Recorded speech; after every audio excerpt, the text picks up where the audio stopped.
Section 4. You will hear part of a lecture given by a conservationist on the subject of lions. First, you have some time to look at questions 31 to 40.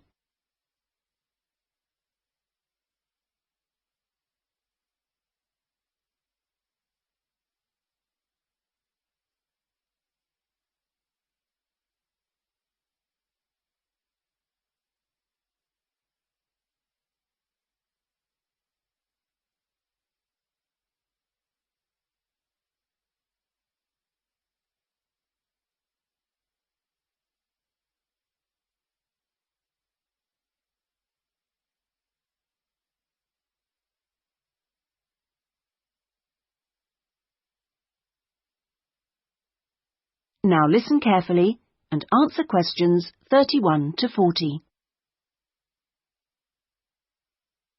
Well, most people think that lions only come from Africa. And you would be forgiven for thinking this because, in fact, most lions do come from Africa. But this hasn't always been the case. If we go back 10,000 years, we would find that there were lions roaming vast sections of the globe.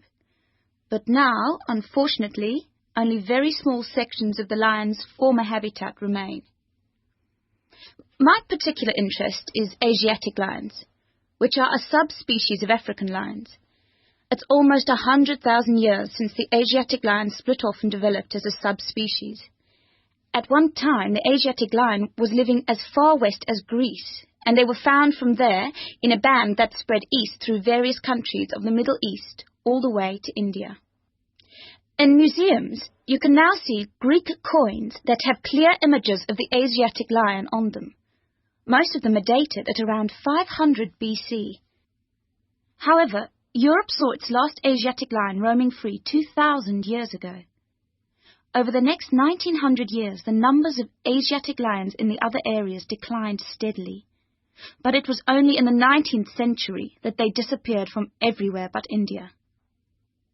So, how can you tell an Asiatic lion from an African lion, with which you're probably more familiar? Well, in general, Asiatic lions are not as big as African lions. The colour is more or less the same, but the appearance of the mane is different. That's the hair around the lion's face and neck. The Asiatic lion's mane is noticeably shorter than the African lion's. Asiatic lions also have a long fold of skin on their undersides, whereas not many African lions have this.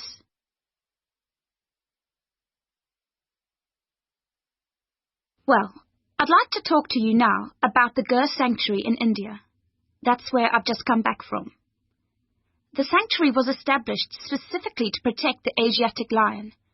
It's 1,450 square kilometers in area, and most of it is forest. There are now around 300 Asiatic lions in India, and almost all of them are in this sanctuary. But despite living in a sanctuary, which makes them safe from hunters, they still face a number of problems that threaten their survival. One of these is the ever-present danger of disease.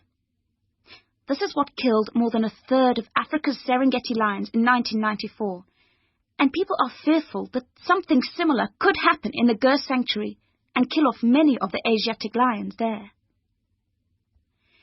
India's lions are particularly vulnerable because they have a limited gene pool. The reason for this is interesting. It's because all of them are descended from a few dozen lions that were saved by a prince who took a particular interest in them. He was very wealthy, and he managed to protect them. Otherwise, they'd probably have died out completely.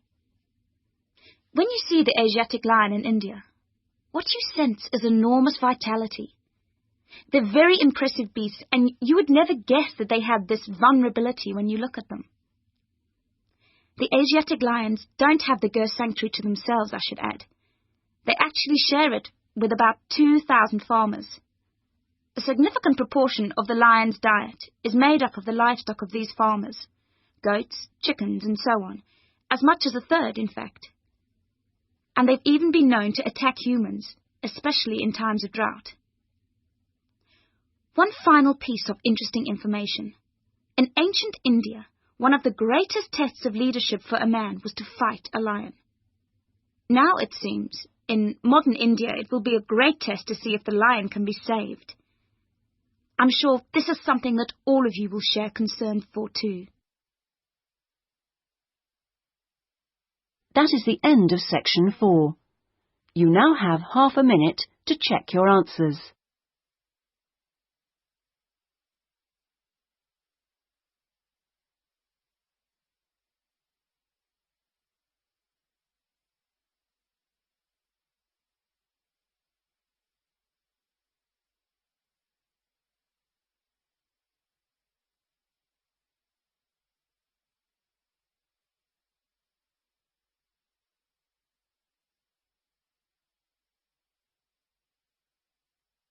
That is the end of the listening test.